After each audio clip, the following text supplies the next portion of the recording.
Apa makna pemuda di mata Mbak Olivia? Kalau pemuda untuk saya itu yang pasti adalah generasi penerus ya. Dia juga pemuda itu yang akan melanjutkan peradaban. Pemuda itu yang akan melanjutkan kehidupan. Dan yang pasti pemuda ini harus menjadi bagian dari tulang punggung pembangunan bangsa Indonesia. Maka itu pemuda kita ini sekarang ini pemudanya harus siap.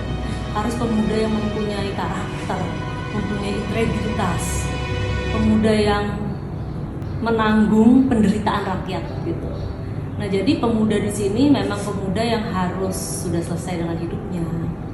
Nah, kalau kita melihat sosok Soekarno muda itu kan banyak sekali ya pelajaran-pelajaran yang bisa kita ambil gitu, mulai dari Indonesia Membuka, seluruh Indonesia. Di situ kelihatan sekali pemuda atau sosok Soekarno muda itu sosok yang mempunyai vision untuk pembangunan bangsa dan negaranya. Nah, seharusnya pemuda-pemuda sekarang ini juga mempunyai spirit seperti beliau. Terkait Bung Karno, pandangan Mbak Olivia tentang Bung Karno yang selalu mengidolakan pemuda gitu untuk membangun bangsa. Seperti kayak quote-quote beliau juga kan beliau hapus pemuda agar bisa mengguncang dunia. Memang kalau aku lihat Bung Karno ini menaruh harapan besar gitu ya terhadap pemuda-pemudi Indonesia gitu. Dan itu bisa dilihat dari bagaimana konsep kenegaraannya yang selalu melibatkan pemuda. Ketika aku kan aktif juga ya di bidang pramuka, jadi andalan nasional Warnas. Di situ awalnya kalau kita melihat tarik mundur sejarahnya pada tahun 1961 sebenarnya pramuka di Indonesia itu kan banyak sekali organisasi kepanduan ya, atau kepemudaan. Tetapi setelah kedatangan Bung Karno pada saat itu untuk berpidato di salah satu acara kepanduan pada saat itu, beliau sedih justru melihatnya karena banyak sekali organisasi kepemudaan, organisasinya justru lebih banyak daripada mungkin jumlah anggotanya gitu. Sehingga beliau membuat konsep pramuka di mana seluruh organisasi kepemudaan kepanduan pada saat itu melebur menjadi satu untuk menjadi organisasi pramuka dan jadi kan lebih bersatu ya. Dan kalau saya lihat juga perbuatan-perbuatan beliau tuh seperti mendukung atlet-atlet yang nggak boleh ikut tanding di Olimpiade. Akhirnya dibuat sendiri Ganevo. Di situ kan menunjukkan bagaimana seorang Bung Karno ini juga sebagai orator ulung juga ya bisa mempersatukan, bisa diterima konsepnya di negara lain dan juga di Sumpah Pemuda. Dan beliau sadar betul bahwa pemuda itu adalah bagian dari perjuangan bangsa Indonesia gitu. Nah, jadi dalam proses kemerdekaan Republik Indonesia itu juga pasti kan keterlibatan pemuda itu udah sangat jelas ya. Sumpah Pemuda tahun 1928 yang dipimpin langsung oleh Bung Karno sendiri gitu untuk spirit yang membakar semangat anak-anak muda gitu. Nah, jadi saya rasa Bung Karno memang sangat menyadari bahwa pemuda itu adalah tulang punggung dari pembangunan bangsa. Seperti yang tadi Mbak Olivia bilang, Soekarno adalah orator umum. Iya. Menurut Mbak Olivia, sosok Soekarno itu gimana sebagai orator umum? Ya tentu saja pasti kalau kita lihat perbuatan-perbuatan yang beliau sudah lakukan, misalnya pada saat itu beliau bisa mengumpulkan rakyat, mengorganisasi rakyat, mengumpulkan ribuan massa untuk mendukung Jepang pada saat Perang Asia Raya. Dan bukan hanya itu, saya rasa ketika pidato PBB beliau mengumumkan Pancasila menjadi konsep pada saat itu ya di PBB, di sidang PBB, dan itu kan dianggap mendapat standing applause gitu dan mendapat tanggapan yang sangat baik dari seluruh anggota majelis PBB pada saat majelis sidang pada saat itu.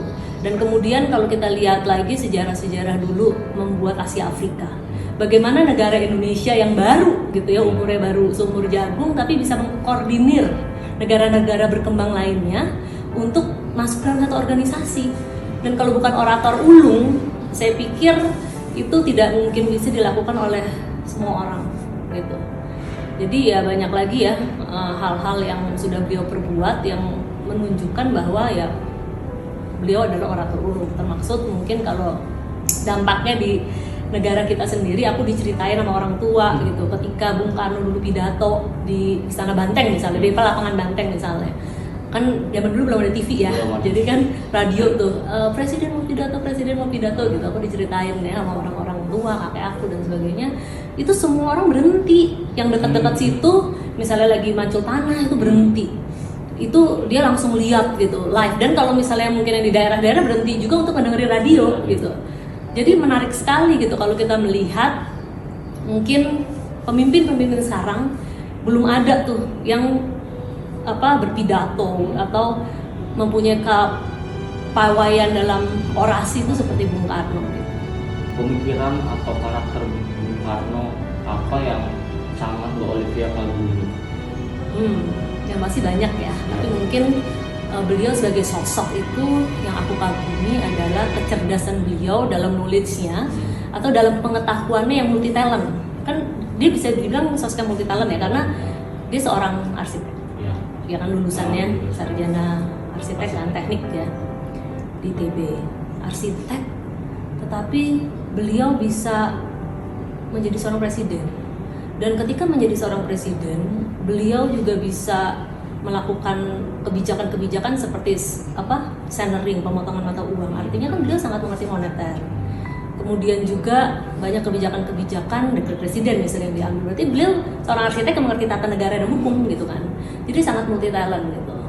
Nah kemudian ya pemikiran dan karakter yang pasti tadi kan cerdas dalam pengetahuannya, dalam knowledge-nya, dalam sosok yang multi talent itu. Dan kemudian juga konsep-konsep kenegaraannya. Misalnya ketika beliau itu membuat konsep Merheim. Di situ saya melihat sosok Soekarno itu sosok yang pecinta rakyatnya. Itu yang sangat menarik ya. Hubungan manusia antar manusia tuh kalau aku melihat baca-baca bukunya itu menarik sekali. Jadi sosok presiden yang sangat mencintai rakyatnya itu ketika ia menemui buruh tani dan dia mendapat ajaran dari situ, kemudian dijadikan konsep kenegaraan, ya kan? Nah jadi di situ terlihat sekali sosok Soekarno yang sangat mencintai rakyatnya yang dari kelas pedagang, buruh tani, santri-santri yang di pelosok gitu. Bahkan peci pada saat itu dijadikan simbol negara, ya kan? Dari zaman kolonial pada saat itu yang semua sistem kasta. Nah di situ memperlihatkan sosok Bung Karno ini ingin mensetarakan antara rakyat dan pemimpinnya sehingga peci dijadikan ikon pada saat itu, jadi ikon kenegaraan. Pejabat-pejabat pada saat itu diwajibkan untuk memakai peci, bahkan sampai sekarang peci juga menjadi simbol negara. Itu kan awalnya dari situ konsep Merheim. Selain dari kedua orang tua Mbak Olivia yang menceritakan sejarah tentang Bung Karno, ada hal apa lagi yang maksudnya dari mana Mbak Olivia ini kagum sosok Bung Karno ini? Yang pertama sih karena pasti baca buku ya, itu awal muasal baca buku-bukunya Bung Karno. Dan aku melihat kalau kita baca buku-buku pemimpin besar, oke, hebat secara pikiran-pikiran kenegaraannya ya pasti ya. Baik dalam buku yang dia tulis sendiri, di Bendera Revolusi, Pledoi Indonesia Menggugat, dari tergugat jadi menggugat gitu kan, itu udah luar biasa sekali. Dan juga selain buku-buku itu, aku melihat sosok Bung Karno itu orang yang sangat memanusiakan manusia. Itu menarik banget gitu ya, kalau baca bukunya mungkin ajudannya Bung Karno yang Bambang Wijanarko, Sebelum dengan Bung Karno, itu juga sangat menarik. Jadi bagaimana spontanitas pemikiran-pemikiran beliau tuh sebagai as a human being, bukan hanya sebagai presiden, itu menarik sekali untuk saya. Dan setelah itu saya lebih memperdalam lagi, aku buat monolog Aku dan Soekarno gitu kan. Aku pertama kali tuh mensutradarai monolog di musim pandemi, karena kan biasanya kita main di atas panggung karena nggak ada panggung yang membuka pada saat pandemi 1 tahun lalu, jadi semua serba virtual kan. Nah buat monolog Aku dan Soekarno, jadi di monolog itu saya memperdalam lagi tuh. Jadi sosok aku ini adalah sosok yang pengagum, pencinta Bung Karno, tapi dia bukan ziarah-ziarah ritual seperti ke makam atau situs-situsnya, tetapi lebih kepada dalam pikiran-pikirannya, menjelajahi, menggali pikiran-pikirannya. Dan di situ aku menemukan banyak sekali Soekarno itu meninggalkan coding-coding sebenarnya yang harus dilanjutkan gitu untuk anak-anak muda ini, bukan hanya mengutip-ngutip quote-quote atau ya quote ya, bisa dibilang quote-quote pemimpin-pemimpin terdahulu, tetapi bagaimana itu dijadikan coding untuk kita lanjutkan pemikirannya gitu. Jadi awal muasalnya ya aku dari baca buku. Apa ada nilai kepemimpinan atau karakter beliau yang Mbak Olivia terapkan di kehidupan sehari-hari? Pastinya ada ya, itu keterbawa otomatis gitu. Jadi karena kita mengagumi sosok yang mungkin dari sebelumnya aku, yang pasti cara berpikir kita, cara berpikir sebagai manusia, cara berpikir tentang pemuda berkenegaraan juga aku tuh pengagum beliau tuh karena ya tadi ya multi talent tadi. Misalnya beliau tuh mungkin banyak yang tidak dipublikasikan. Beliau itu juga saya bisa menyebutnya sebenarnya Bapak Teater Indonesia. Karena beliau itu yang pertama kali ya pada saat ditahan di tawanan di IND itu kan membuat tonil. Gitu, mungkin nih banyak orang juga yang belum tahu bahwa seorang presiden kita itu berteater, dan hebat banget pada saat itu, dimana kita nih sekarang terus terang saya sebagai orang teater juga, kita buat teater itu ngumpulin penonton susah banget kan, terus jualin tiket apa, dan itu punya tim. Nah seorang Bung Karno itu dia menulis sendiri, dia menyutradarain sendiri, bahkan kadang-kadang dia main, dan dia ngumpulin pemain-pemain sendiri, ngasih kostum ini dan itu, sampai tuh rame. Jadi artinya semuanya tuh dia kerjain sampai ke marketing gitu ya, bisa kita bilang kalau untuk zaman sekarang. Itu kan menarik sekali tuh, saya belajar teater karena ya jadi saya mengetahui gitu Bung Karno juga pemikiran-pemikirannya tuh bisa diterapkan di naskah teaternya pada saat dia masih ditahan. Kemudian beliau itu juga sangat cinta dengan organisasi kepemudaan. Nah dengan itu aku juga aktif banget ya, bisa dibilang cukup aktif di dalam organisasi kepemudaan seperti Pramuka. Aku masih aktif juga di Kuarnas kan pada saat itu, sampai sekarang juga tiap hari Pramuka dan sebagainya itu masih aktif kegiatan.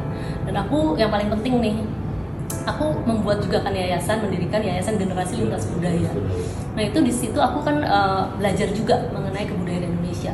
Karena kita kalau mau melaksanakan pikiran-pikiran Soekarno dalam pembangunan, misalnya Trisakti pembangunan, aku rasa kita harus mengerti dulu ilmu pengetahuan modern dan sejarah kebudayaan Indonesia. Nah dengan itu saya selalu banyak sekali berteman, berkawan dengan para budayawan Indonesia, cendekiawan, itu untuk melakukan diskusi-diskusi kebudayaan gitu.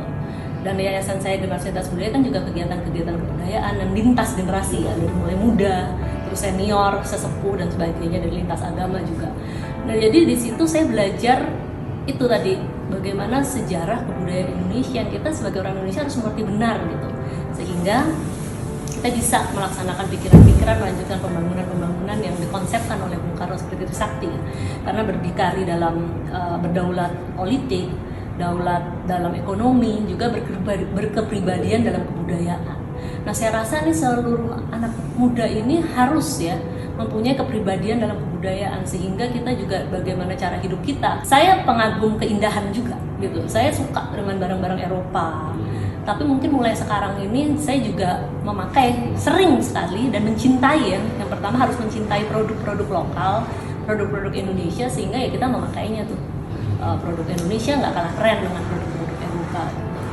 Mungkin ya itulah, dari saya banyak belajar dari sosok Bung Karno juga, yang banyak pada akhirnya bagaimana saya hidup, pilihan-pilihan saya dalam mengambil keputusan juga ya cukup banyak perubahan juga. Terakhir nih Mbak ya, pesan Mbak Olivia tentang generasi muda sekarang yang jika dikaitkan dengan semangat Bung Karno untuk membangun bangsa ini. Banyak anak muda sekarang yang kurang peduli, dan mungkin ya seperti Mbak Olivia pernah bilang, anak muda sekarang sering main TikTok dan segala macamnya itu. Ya karena zaman Bung Karno muda, 21 tahun sudah berkumpul bersama teman-temannya untuk menggagas Indonesia ke depan. Sumpah Pemuda pada saat itu beliau 21 tahun. Tetapi kalau kita ngeliat anak-anak 21 tahun pada masa ini, itu mungkin main TikTok tadi yang Mas bilang kan. Itu miris banget kan, maksudnya kayak apa vision kamu sebagai pemuda untuk bangsa Indonesia. Jadi pesan saya kepada seluruh pemuda-pemudi di seluruh Nusantara, di seluruh Indonesia, jagalah dan cintailah dirimu sendiri. Dan marilah kita sama-sama menjadi bagian dari pembangunan bangsa Indonesia. Bung Karno mengatakan, seluruh anak muda itu harus melakukan investasi. Investasinya itu apa? Belajarlah baik-baik. Karena kalian itu belajar mengejar ilmu, bukan mengejar gelar ya, mengejar ilmu. Dan ilmu itu bukan hanya untuk diri kamu sendiri, tetapi ilmu itu nanti suatu saat akan kamu wariskan kepada anak, kepada cucu, kepada bangsa Indonesia, kepada tanah air Indonesia, dan kepada Republik Indonesia. Jadi marilah anak muda sekarang untuk bisa menjadi bagian dari pembangunan bangsa kita sendiri, bangsa Indonesia. Dan juga yang paling penting nih, kalau untuk saya juga anak muda itu jangan sekali-sekali mencoba narkoba. Karena narkoba itu akan sangat merusak, bukan hanya merusak diri kamu sendiri, tetapi narkoba itu juga merusak masa depan kamu. Dan yang pasti akan merusak masa depan bangsa ini.